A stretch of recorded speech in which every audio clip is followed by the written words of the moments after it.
Welcome to your iconic image. If you want to take control of your image and be a power player in your space, then this is the show for you. Here we will arm you with tools and information to help you grow your brand on purpose. I'm your host, Marlana Semenza, photographer and visual strategist. Now let's dive into today's episode. Manuel Astruc is an experienced psychiatrist. His own struggles with burnout, addiction, and depression inspired him to start Your Next Act, his coaching program for high-performance entrepreneurs. Here he helps others recognize how focusing on their mental fitness translates into greater success, both in life and in business. Welcome, Manuel. Thank you. It's my pleasure to be here. Thank you so much. Yeah. So first, define for us, what is burnout? A couple of years ago, it actually got more operationalized in terms of like the actual characteristics of burnout. There's three components to it. One is the sense of emotional exhaustion. Second is this cynicism that starts to seep into your life. You just become very snarky and cynical. And third is a component of no longer feeling like you're effective at what you do. And generally, the sort of factors that contribute to burnout are things that we encounter in most of our work. It's, not feeling like you have much autonomy or efficacy, demands that exceed your abilities to produce. And life becomes a bit of a treadmill, like one day looks like the next. There's not a lot of hope. And there's oftentimes, a loss of connection with, purpose and community and peers. So it sounds like it manifests itself both physically and mentally. Am I correct in that? Yeah. So the physical exhaustion, the mental exhaustion certainly is a fatigue component to it.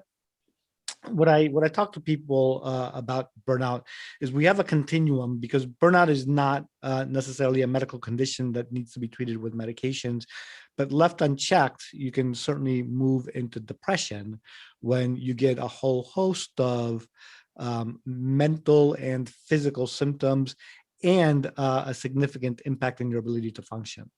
Okay. Now, are there warning signs in the beginning that we can look for that we may be headed down this road? I think with any condition that especially in the line of work that I do, so as a psychiatrist, and when I was in medical school, like whenever we studied a disease, we all had the disease. Like, and it's because everything's a continuum. If you think about someone who's tall, there's not a cutoff where someone is actually tall. If someone's 7 feet tall, you say they're really tall, but it's hard to draw the line. So with burnout, the leading edge indicators are smaller components of that, like no longer feeling satisfied with work and starting to get tired and no longer looking forward to going into work. Our cynical attitudes, the sense of no longer being effective, they start off small and maybe not every day, but over time they accumulate. Does it mean that we are not doing work that is satisfying to us or that we love, or does that not have anything to do with it? That's certainly a big component of it, right? So not having work where we have a sense of purpose or that are aligned with our interests. And one of the things in Your Next Act that I talk about is life by design. And most of us follow life by default. There's a beaten path, and people suggest that we take the beaten path, whether it's with our education or with the jobs that we pick. And, success is defined outside of ourselves. And we get on the treadmill with this expectation that when we get to wherever we're supposed to get, that now we're there and there's something good that's supposed to happen. But life by default isn't always a position that is satisfying to us.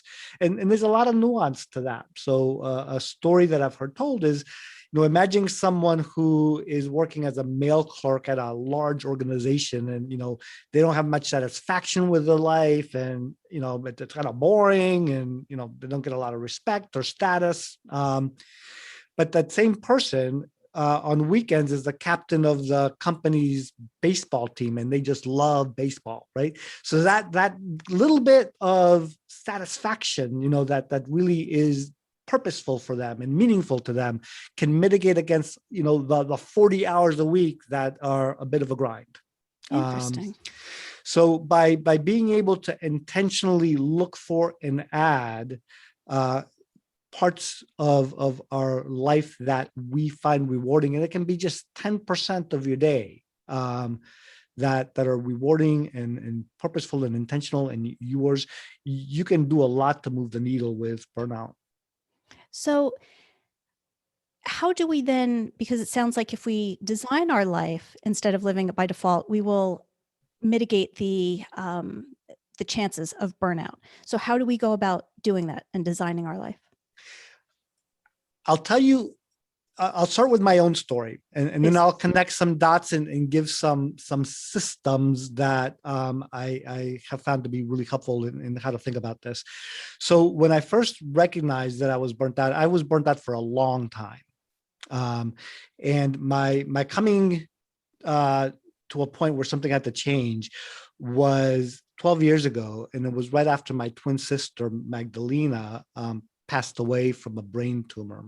Wow. And she lived the last years of her life with a smile on her face and just this, marvelous attitude. And after she passed away, and I was like miserable, I was literally looking at a picture of her and said, something's got to change.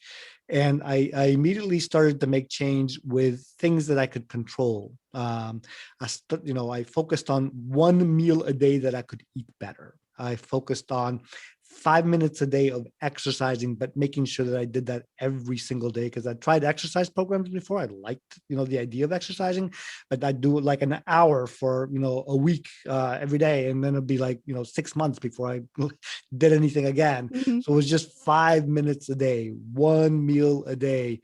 I turned off the news. I turned off sports radio. I love excellence and the drama of sports, but it was too much human drama rather than the excellence being talked about. I put on podcasts and I learned about business and marketing. So I involved myself, on my drives, like thinking about a bigger future for myself. And those immediately started to make changes for me. What I've come to realize is that, the idea of how to be happy, how to have a life that you've designed that circles around happiness is not something that we're taught. And I've come up with a way of thinking about that and then teaching folks about that. And that's become, one of the big purposes is for me. So, the first part of happiness is really having to amp up your energy. And that's like what I first did. Move more, eat better, focus on your sleep, a gratitude practice, a meditation practice. There's pretty routine things that are talked about all the time, but we put those in our lives so that we can have the energy to kind of keep moving forward. And then 4 pillars. 1, we are never finished products, right? Learning and growing is part of what keeps us alive and engaged. 2, connect, right? Our human relationships, our community, our tribe is so important. And being alone and lonely is one of the things that's associated with lower levels of physical and mental health as we age. 3 is blazing your own trail. Right. So we talked about the trail that's been picked out by society, and we can follow that part of a trail, but we also want to make sure that we're intentionally doing things that are, we're following our curiosity. We're figuring out what we're good at and we're engaging with that stuff. We're figuring out what's a purpose for me to be here. And that can be daunting, but it can be really simple things initially as we think about this. It's been a 12-year road for me to get to where I am, even though I'm, doing psychiatry every single day and, I'm relatively introspective. you give yourself the grace of the time to figure it out. So my ideas were first around, I just want to help more people, right? A bigger impact. And I don't know how that's going to be. And it's taken a long time to hone in on that. But that was part of blazing my own trail. And then the last piece is the commitment to enjoying the ride no matter what. And sometimes the ride is hard, and we're going to feel our feelings around that. And, there's anger, and we feel sad, and we feel, whatever's going on.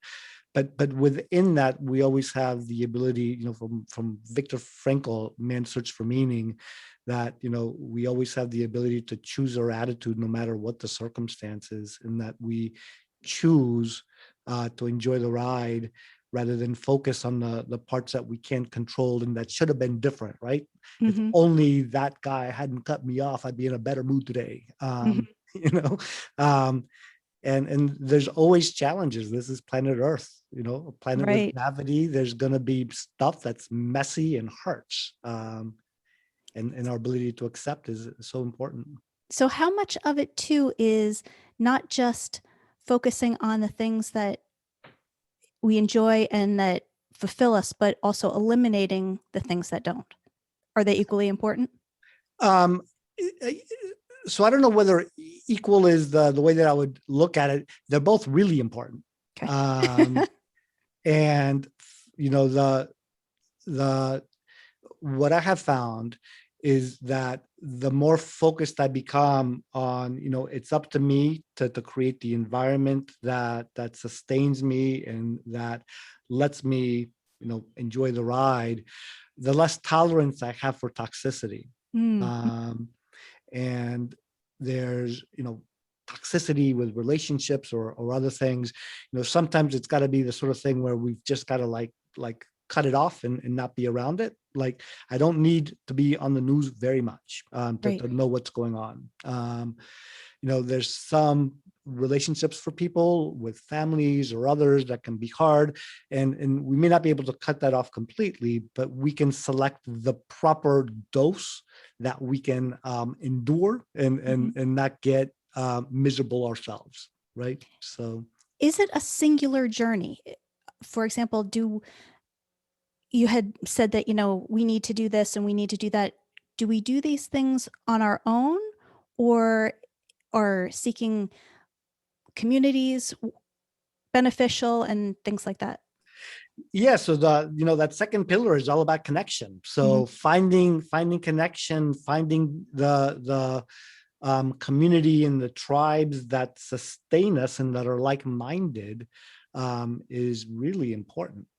Have you seen during this time of the last year or so when the world went into shutdown, do you see more people suffering from burnout because of the isolation?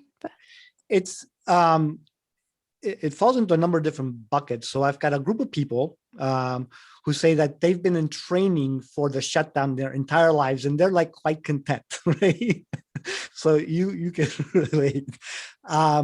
I've got some people who are really suffering. So a lot of college students and young adults who this is a time that their relationships and forming connections and transitioning from primary relationships around family to their friendships and their networks and their it's been really, really painful, and a lot of burnout around that, and people who are really have lost connections at work, that feeling of being alone and lonely, that's been incredibly painful for a lot of folks. It's interesting because I had this conversation with a friend of mine, and we were saying, or I had said to him, that the term social distancing bothers me because we can still be social. Yeah. It's just a physical distance that we have.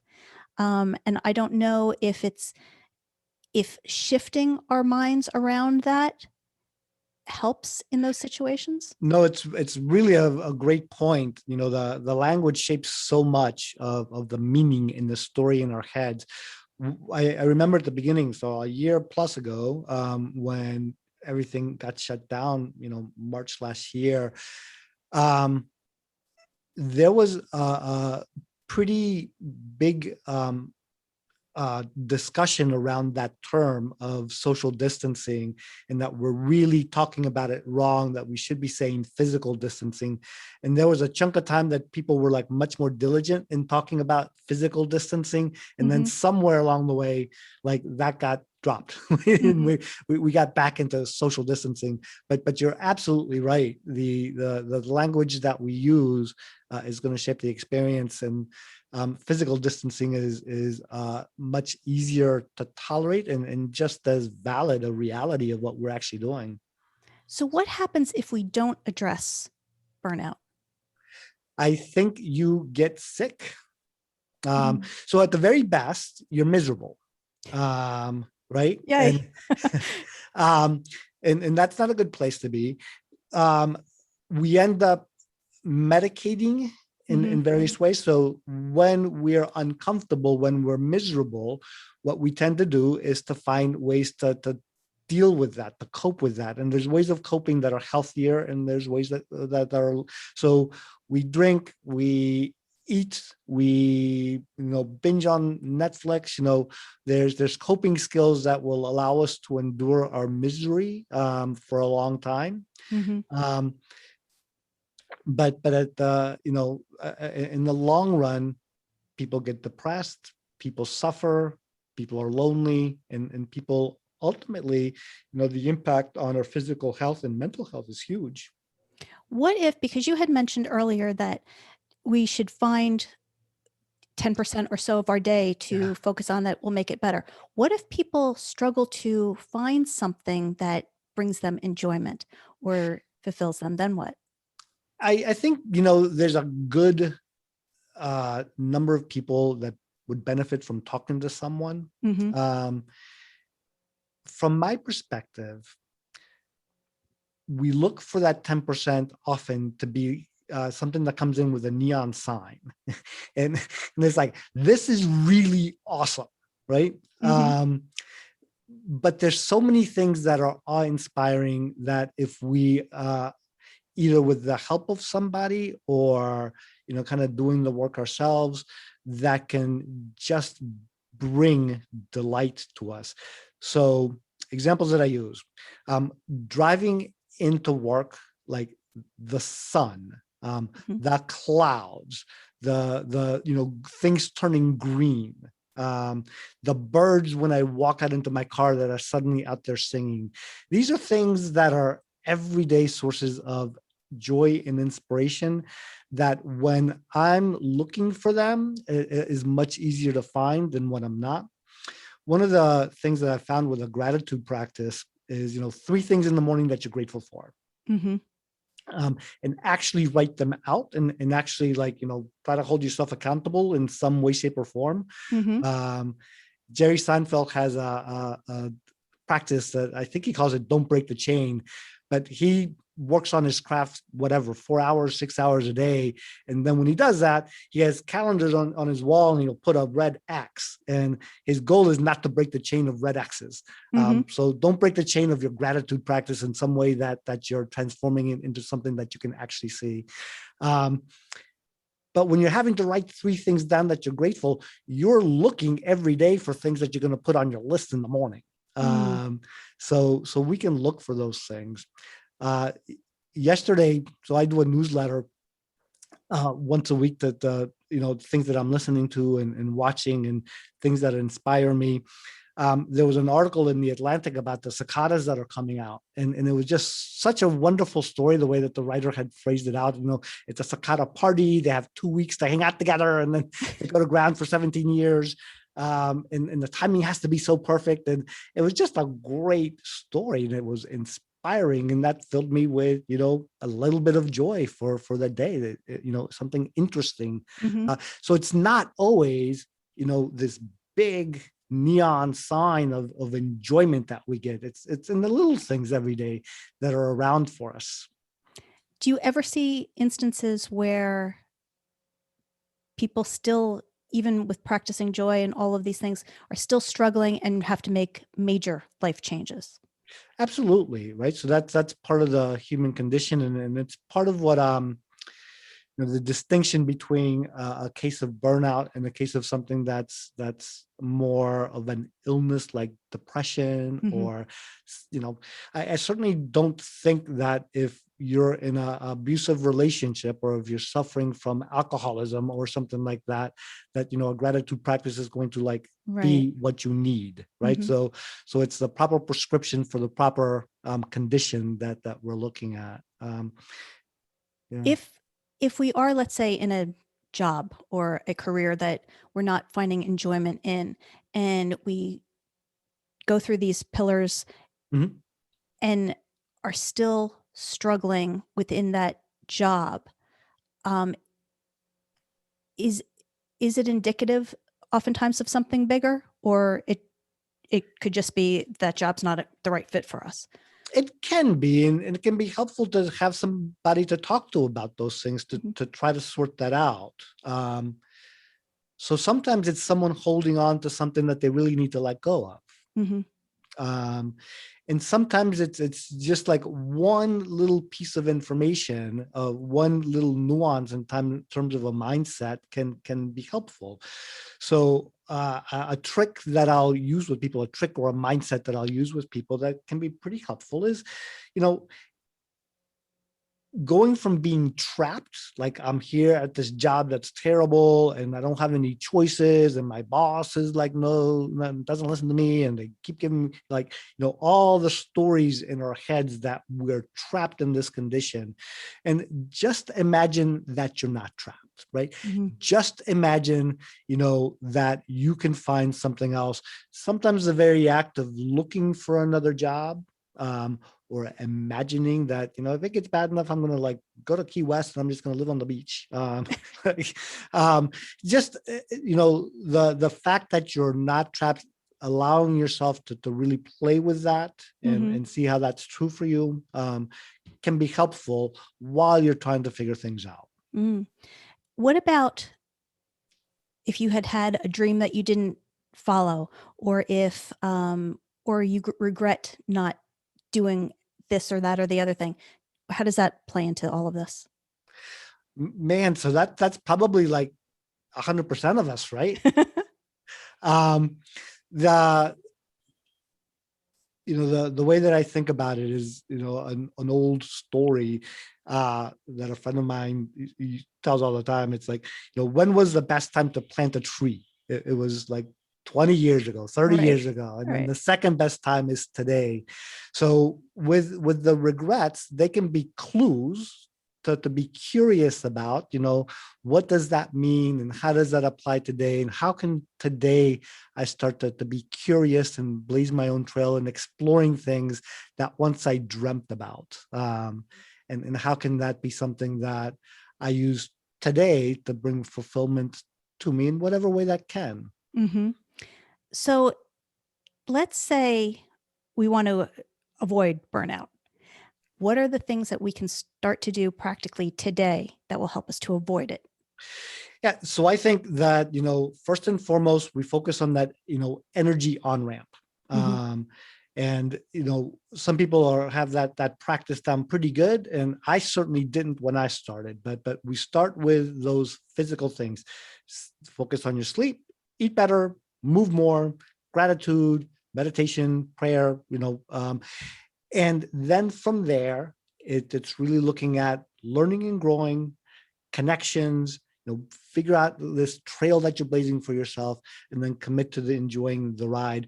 Those are the big pieces that you're taking your power back, and designing around that your experiences, um, that to help you to really be happier. Mm. And if we are already have one foot on the banana peel and we're going down into burnout, Yeah. is it the same practices to help us get out? Um, Again, depending on how things are, Hmm. you don't have to be alone with it, Hmm.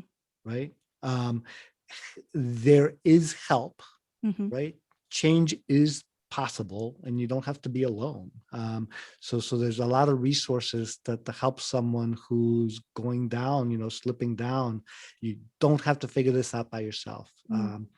A gratitude practice, and happiness mindset.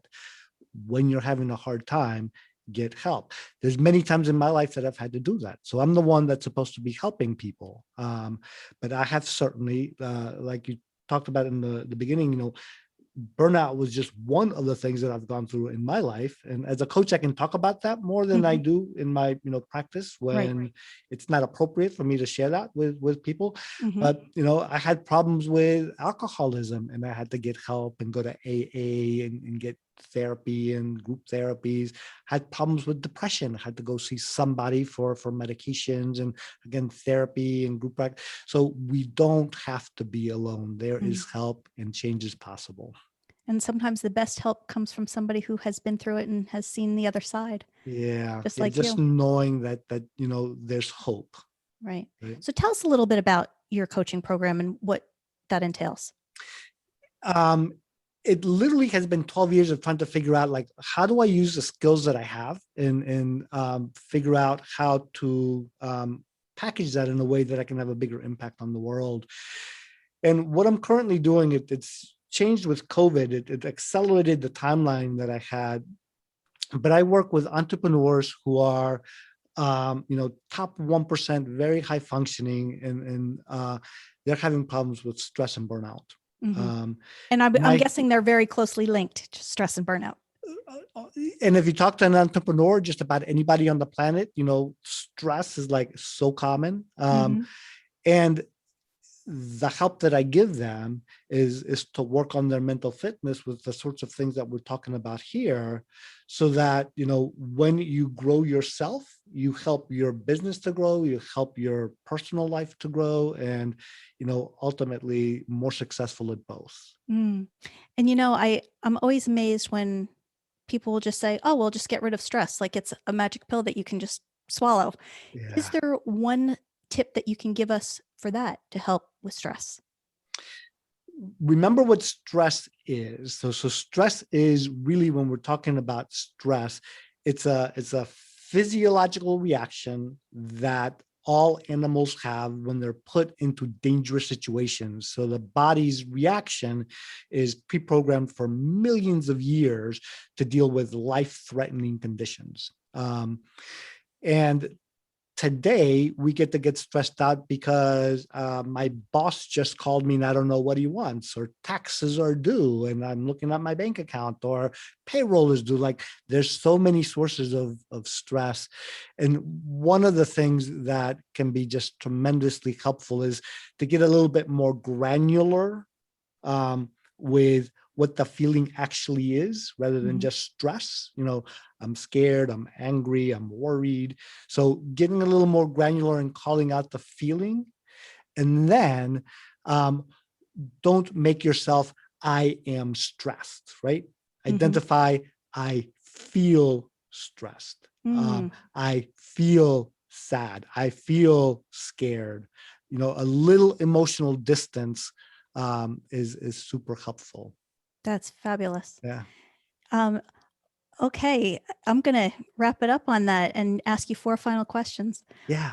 First, what was the best advice you were ever given?